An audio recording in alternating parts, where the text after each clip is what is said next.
প্রিয় শিক্ষার্থী বন্ধুরা, আসসালামু আলাইকুম। আশা করি সবাই ভালো আছেন। আজ আমরা অ্যাকাউন্টিং বিবিএ 4th ইয়ারের অ্যাডভান্স অ্যাকাউন্টিং পার্ট 2 বই থেকে নন প্রফিট অর্গানাইজেশন চ্যাপ্টার থেকে একটি অঙ্ক সমাধান করার চেষ্টা করব। আশা করি সবাই সাথে থাকবেন। তো আমরা আজকে যে অঙ্কটা সমাধান করব এটা ন্যাশনাল ইউনিভার্সিটি বিবিএ অনার্স 2014 সালে আসছে। তো আমরা যদি অঙ্কটা একটু পড়ার চেষ্টা করি, from the following particular select to the engineering club for the year ended 31st December 2017 you are required to prepare an income and expenditure statement and a balance sheet. এই অঙ্ক থেকে আসলে এই দুইটা জিনিসই আমাদের চাই। এখান থেকে একটা রিসিপ্ট অ্যান্ড পেমেন্ট অ্যাকাউন্ট দেওয়া থাকে এবং এখান থেকে আমাদের কি করতে হয়, ইনকাম অ্যান্ড এক্সপেন্ডিচার অ্যাকাউন্ট করতে হয় এবং একটা ব্যালেন্স শিট করতে হয়। তো আমরা প্রথম ক্লাসের লিঙ্কটা ডেসক্রিপশনে দিয়ে দিব। প্রথম ক্লাসটা যদি আপনি ভালো করে দেখে আসেন তাহলে এই অঙ্কগুলো আপনি খুব সুন্দর করে বুঝতে পারবেন। তো এই অঙ্ক করার ক্ষেত্রে আমরা জানি যে কয়টা ওয়ার্কিং করতে হয়। ওয়ার্কিং আসলে প্রথম একটাই হয়, যদি প্রয়োজন অনুযায়ী হয় তাহলে অঙ্ক ওয়ার্কিং আরো বাড়তে থাকে। তো আমাদের প্রথম হচ্ছে ওপেনিং ক্যাপিটাল ফান্ডের একটা ওয়ার্কিং করতে হয়। আর এখানে কি কি যায় সেটা আমি আবারও বলি। এখানে যায় হচ্ছে আপনার বিগত বছরের যে হিসাবগুলো আছে সেইগুলো। যেমন এখানে আমরা 31 ডিসেম্বর 2017 অঙ্ক করতেছি। এখন 2016 সালের যত হিসাব আছে সবগুলো আমার এখানে নিতে হবে।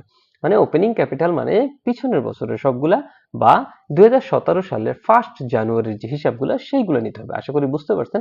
প্রথম ক্লাসটা বারবার বলতেছি, ডেসক্রিপশন বক্সে লিঙ্ক দেওয়া থাকবে, ওইটা না দেখলে আপনি আসলে এইগুলা তেমন একটা মাথার উপরে দিয়ে যাবে। তো ওইটা দেখে তারপর এখানে চলে আসবেন।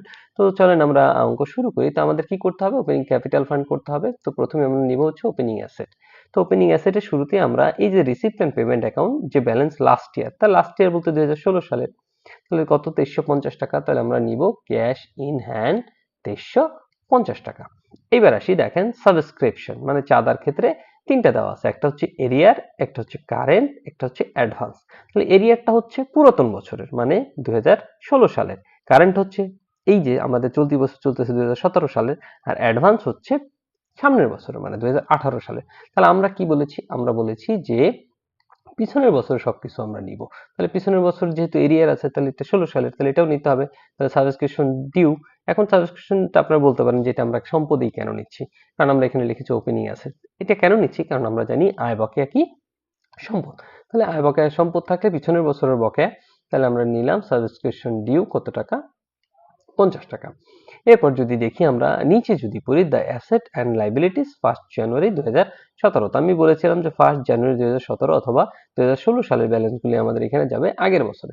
তাহলে এখানে আগের বছর ব্যালেন্স, ইউটেন্সিল আছে কত, 800 টাকা। তাহলে আমরা নিলাম এইখানে ইউটেন্সিল কত টাকা, 800 টাকা। এরপর যদি দেখি ফার্নিচার আছে 2500, তাহলে আমরা নিব ফার্নিচার কত, 2500। এখন দেখেন কনজামেবল স্টোরস আছে মানে মনিহারি টাইপ আর কি, তাহলে 350 টাকা। তাহলে 350 টাকা আমরা একটু দেখাই, এই যে 350 টাকা আমরা দেখাইলাম। তাহলে সবগুলোকে যদি আমরা যোগ করি আমাদের হয় 6050 টাকা।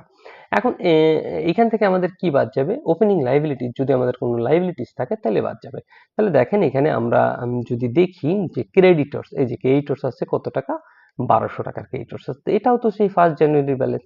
তাহলে এটা কি আমার এখান থেকে কি হবে, বাদ যাবে, মানে ওপেনিং অ্যাসেট থেকে ওপেনিং লাইবিলিটিস বাদ দিব। তাহলে 1200 টাকা যদি আমরা এখানে নিয়ে আসি এবং 6050 থেকে বাদ দিই তাহলে 4850 টাকা থাকে।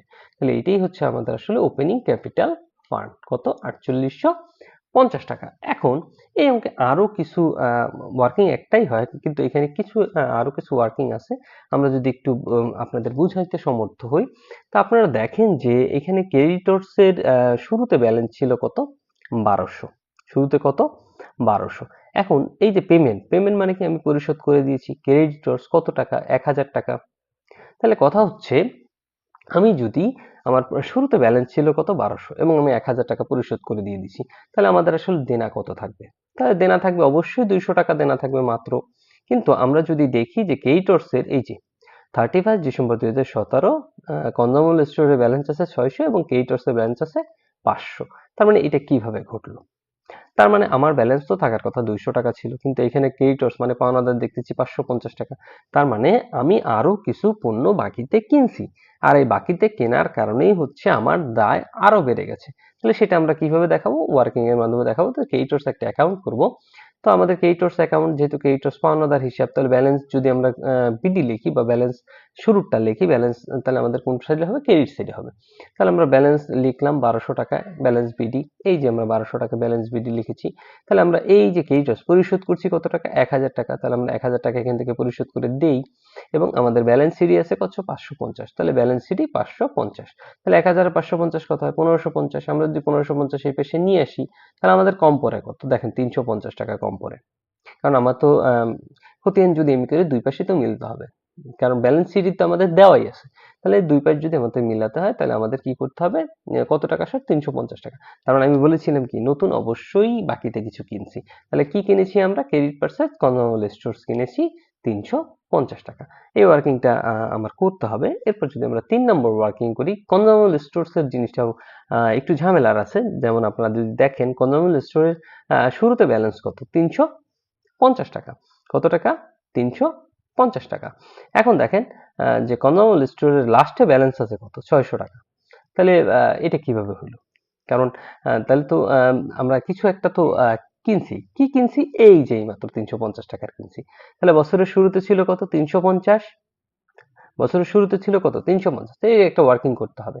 তাহলে ওপেনিং স্টক কনজিউমার স্টোরের বছরের শুরুতে কত, 350। এবং আমরা পারচেজ করছি, এই যে আমরা আগের ওয়ার্কিং এ দেখাচ্ছি, পারচেজ করছি কত, 350। তাহলে আমাদের টোটাল কনজিউমার স্টোর আমার হাতে আছে কত, 700, কিন্তু আমি বছরের শেষে দেখতেছি আমার হাতে আছে কত, 600। তার মানে 100 টাকার কনজিউমার স্টোর আমি ইউজ করে ফেলেছি। তাহলে এই জন্যই আমরা ওয়ার্কিং দিয়েছি ক্যালকুলেশন অফ কনজিউম। এই কনজিউমার বলে আপনার ইউজও লিখতে পারেন, যে calculation of use of cost of consumer store. তাহলে আমরা 600 টাকা যদি বাদ দিই, তাহলে আমাদের থাকে কত, 100 টাকা। তাহলে এই 100 টাকা আমি কি করছি, এই স্টোরেজটা ইউজ করেছি। এই ছিল আমাদের 3টা ওয়ার্কিং। এখন আমরা যদি মেইন যে অঙ্ক করতে বলছে, কি করতে বলছে, ইনকাম এন্ড এক্সপেন্ডিচার অ্যাকাউন্ট, সেই ইনকাম এন্ড এক্সপেন্ডিচার অ্যাকাউন্ট করব এবং তারপর ব্যালেন্স শিট করে অঙ্কটা শেষ করার চেষ্টা করব। তাহলে আমরা ইনকাম এন্ড এক্সপেন্ডিচার অ্যাকাউন্ট একটা ছক কাটলাম, যে engineering club income and expenditure account. প্রথম আমরা লিখবো হচ্ছে ইনকাম। তাহলে ইনকাম প্রথমেই লিখবো আমরা সাবস্ক্রিপশন, মানে কি, চাঁদা লিখবো। তাহলে চাঁদা আছে কত আমার, এই যে কারেন্ট, মানে এই বছরে চাঁদা আমি পেয়েছি কত, 3500 টাকা। তাহলে আমি সাবস্ক্রিপশন লিখলাম হচ্ছে 3500 টাকা। এখন আপনারা যদি দেখেন যে সাবস্ক্রিপশন আউটস্ট্যান্ডিং 75, তার মানে এই বছরে বকেয়া আছে কত, 75 টাকা। তাহলে অ্যাড ডিউ লিখলাম আমরা, ডিউ অথবা আউটস্ট্যান্ডিং দুটো যে কোনো একটা লিখলেই হয়। তাহলে আমাদের হইলো কত, 3575 টাকা। এরপর যদি দেখি আমাদের কি আছে, আরো কিছু যদি থাকে তাহলে আমরা নিব। হ্যাঁ, এইখানে দেখি অঙ্কের শুরুতে এন্ট্রান্স ফি আছে, মানে প্রবেশ দ্বারা আমাদের কোনো হয়তো কনফারেন্স করছে, এটার প্রবেশ ফি পাবো 300 টাকা, ইনকাম হয়েছে, তাহলে আমরা ইনকাম লিখবো, এন্ট্রান্স ফি কত, 300 টাকা। এরপর যদি দেখি প্রফিট অন রিফ্রেশমেন্ট আছে 100 টাকা, এগুলা রিসিপ্ট মানে কি, সব আমাদের আয় হয়েছে। তাহলে প্রফিট অন রিফ্রেশমেন্ট এগুলো আমরা দেখে দেখে হুবহু বসাই দিব। তারপর আছে কত, মিসেলেনিয়াস ইনকাম, যদি কোনো সমন্বয় না থাকে, তাহলে মিসেলেনিয়াস ইনকাম কত আমাদের, 320 টাকা। এরপর যদি আমরা এইখানে সমন্বয় দেখি, interest accrued on fixed deposit, মানে ফিক্সড ডিপোজিট থেকে আমরা সুদ পেয়েছি, তাহলে এটাও তো আমাদের একটা আয়। তাহলে আমরা লিখবো ইন্টারেস্ট অন ফিক্সড ডিপোজিট 25 টাকা। তাহলে এই সবগুলোকে যদি আমরা যোগ করি, আমাদের হয় 4320 টাকা। এখন এইখান থেকে আমরা কি করব, সমস্ত প্রকার এক্সপেন্স বাদ দিব, দেখি আমাদের কি কি এক্সপেন্স অঙ্কে আছে।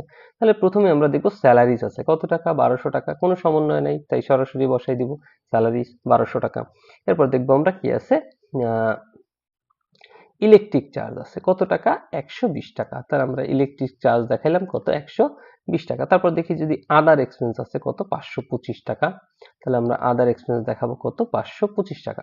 এখন আমরা যে এই যে একটা ওয়ার্কিং করলাম 3 নম্বরে, যে আমার কনজিউমার স্টোরে আমি এই বছরে কতটুকু খরচ করেছি, তাহলে আমি খরচ করলে তো সেটা আমার একটা ব্যয়, সেটা আমাকে দেখাইতে হবে। তাহলে কত টাকা খরচ করেছি, 100 টাকা। তাহলে আমরা যদি লিখি কনজিউমার স্টোর কনজিউম বা ইউজ কত টাকা, 100 টাকা। তার মানে আর কিছু নেই, কারণ ইউটেন্সিল হচ্ছে সম্পদ, এটা তো আর নিতে পারবো না। এরপর ক্রেডিটর্স তো আমরা পরিশোধ করছি। এখন দেখি আমাদের লাস্টে বলছে ডেপ্রিসিয়েশন ফার্নিচার 10%, ইউটেন্সিল 15%, মানে ইউটেন্সিলের আমাদের দেখাইতে হবে কত, 15% দেখাইতে হবে এবং ফার্নিচারে 10% ডেপ্রিসিয়েশন দেখাইতে হবে। তাহলে আমরা একটু ডেপ্রিসিয়েশন লিখি, তারপর প্রথম লিখি ফার্নিচার। তাহলে আমরা দেখি ফার্নিচার কত আছে, বলছে ক্লোজিং ব্যালেন্সের উপর, এটি একটু খেয়াল রাখবেন, যে ক্লোজিং মানে শেষের ব্যালেন্সের উপরে আপনাকে এইগুলো দেখাইতে হবে। এখন ফার্নিচার তো আমাদের একটাই ব্যালেন্স ছিল মনে হয়, হ্যাঁ 2500 টাকা একটাই ব্যালেন্স ছিল। তাহলে বছরের শুরুতেও যেটা ব্যালেন্স, আর আমরা নতুন কোনো কিছু কিনিও নাই, তার মানে বছর শেষে ব্যালেন্স ওইটাই থাকবে। তাহলে আমরা যদি 2500-র উপরে আমরা যদি 10% করি, 2500-এর উপরে 10% করলে আমাদের আসবে কত? 250 টাকা। এই যে আমরা দেখাইছি 250 টাকা। এরপর দেখি ইউটেনসিল কত ছিল আমাদের? আমাদের ইউটেনসিল ছিল, হ্যাঁ, ইউটেনসিল ছিল 800 টাকা। ইউটেনসিল কত ছিল? 800। এখন কথা হচ্ছে কি, আমাদের ক্লোজিং ব্যালেন্সের উপর দেখাইতে হবে। তাহলে আমি কিন্তু আরো ইউটেনসিল কিনছি, এই যে 200 টাকার ইউটেনসিল কিনছি। তাহলে 200 যোগ কত হবে? 800 যোগ কত হবে? 200, আরো বাড়বে। তাহলে মোট কত হলো? 1000 টাকা। তাহলে এই 1000 টাকার উপরে আমি কত পার্সেন্ট দিব? আমি দিব হচ্ছে 15%। তাহলে 1000 টাকার উপর যদি 15% দিই তাহলে 150 টাকা আসে। আশা করি বুঝতে পারছেন। তাহলে 150 টাকা, দুইটা যদি যোগ করি 400 টাকা হয়। এই সবগুলাকে যদি আমরা যোগ করি, এখানে যতগুলো ব্যালেন্স আছে সবগুলাকে যোগ করলে হয় 2345 টাকা। তাহলে আমরা আয় ছিল কত? 4320 এবং ব্যয় কত? 2345। যদি আমরা বাদ দিই তাহলে আমাদের হবে access of income transfer to capital fund, মানে আমাদের যে আয়টা হয়েছে এটা আমরা ক্যাপিটাল ফান্ডে ট্রান্সফার করে নিয়ে যাব। এরই মাধ্যমে আসলে আমাদের ইনকাম এন্ড এক্সপেন্ডিচার অ্যাকাউন্টটা শেষ হয়েছে। এখন আমরা কি করব? এখন আমরা চলে যাব ব্যালেন্স শিটে। তাহলে আমাদের ব্যালেন্স শিটটা একটু দেখি।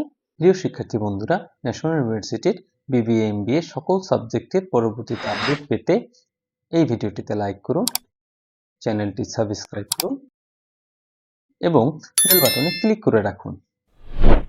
হ্যাঁ, ব্যালেন্স শিটের জন্য একটা ছক কাটবেন, 2টা টাকার ঘর বা 3টা টাকার ঘর দিয়ে একটা ছক কাটবেন।